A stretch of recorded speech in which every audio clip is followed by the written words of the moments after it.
What comes to mind when you hear the word Jeep?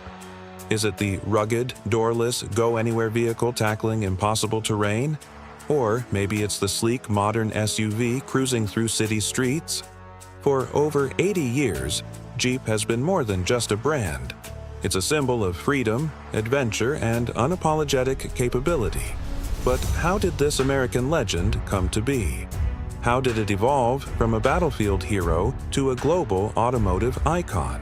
Today, we're taking a deep dive into the incredible history of Jeep, from its wartime origins to its modern-day dominance. Buckle up, because this is one wild ride. Our story begins in the tense days leading up to World War II. The U.S. Army needed a new vehicle. They put out a call for a light, four-wheel drive reconnaissance car, but their requirements were incredibly demanding. It had to be tough, lightweight, and versatile. The deadline: a mere 49 days. Many manufacturers thought it was impossible. But one small, struggling company, American Bantam, took on the challenge. Working with freelance designer Karl Probst, they miraculously delivered a prototype, the Bantam reconnaissance car, just in time. The Army was impressed, but they knew Bantam didn't have the production capacity for a full-scale war. So they gave the blueprints to two larger competitors, Willys Overland and Ford. Willys Overland took Bantam's design and improved it, most notably by adding their powerful Go Devil engine. This became the Willys MA, or Military A model. Ford developed their own version, the Ford GP. After rigorous testing, the Army chose the Willys design as the standard. However, needing massive production numbers, they also contracted Ford to build the vehicle using Willys' specifications. This Ford-built version was known as the GPW, with the W standing for Willys. And so the legendary Willys MB was born. Over 640,000 of these tough little vehicles were produced during the war, serving in every theater of conflict.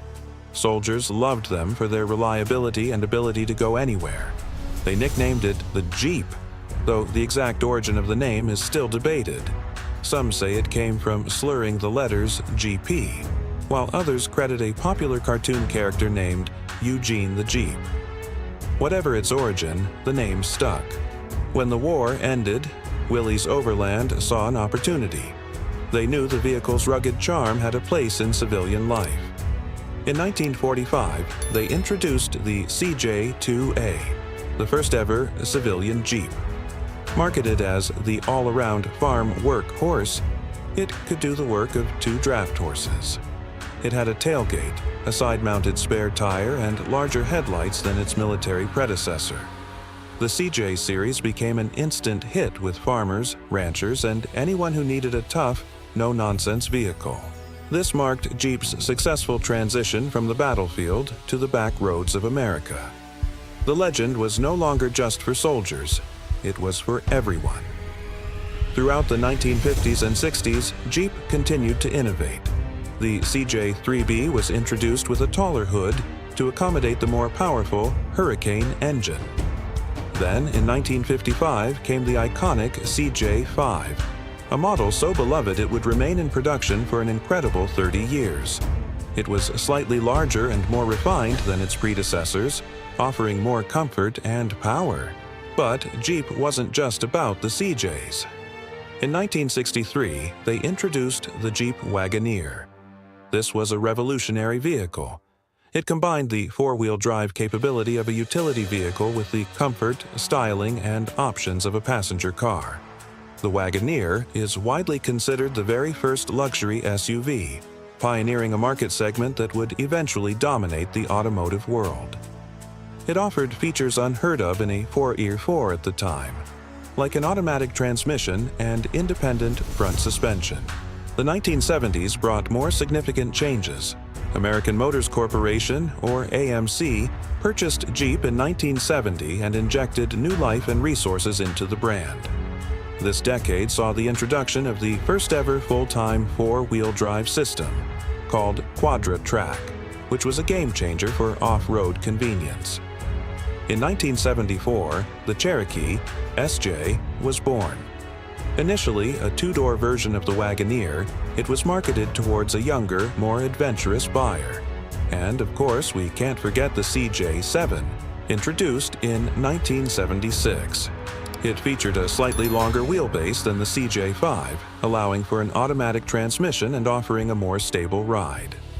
The 70s cemented Jeep's reputation for building vehicles that were both tough and increasingly comfortable for daily use. Then came the 1980s, a pivotal decade for the brand. In 1984, Jeep launched the Cherokee XJ. This vehicle was another revolution. Unlike its body-on-frame predecessors, the XJ featured a lightweight unibody design. It was smaller, more fuel-efficient, and incredibly capable off-road. The Cherokee XJ essentially created the modern compact SUV market and became one of the most successful vehicles in Jeep's history. Just a few years later, in 1987, the beloved CJ line was finally retired and replaced by the Wrangler, YJ. While it kept the classic open-body profile, the YJ had square headlights, a controversial choice at the time, and a wider track for better on-road stability. That same year, Chrysler Corporation acquired AMC, bringing Jeep into its fold and setting the stage for its modern era. The 1990s saw the birth of another icon. In 1993, the Jeep Grand Cherokee, ZJ, burst onto the scene, literally by crashing through the glass at the Detroit Auto Show. It took the luxury SUV concept pioneered by the Wagoneer and modernized it, offering a perfect blend of on-road refinement and legendary off-road capability. It was an immediate success. Meanwhile, the Wrangler received a major update in 1997. The TJ generation brought back the classic round headlights, much to the delight of purists, and introduced the revolutionary quadricoil suspension, which provided incredible articulation for rock crawling and a much smoother ride on the pavement. The brand also expanded with new models like the compact Liberty in the early 2000s, replacing the classic Cherokee XJ. Entering the 21st century, Jeep continued to push the boundaries of what a 4x4 could be. The Wrangler lineup expanded with the introduction of the four-door Wrangler Unlimited, JK, in 2007. This was a brilliant move, making the Wrangler a practical choice for families for the first time without sacrificing its off-road soul.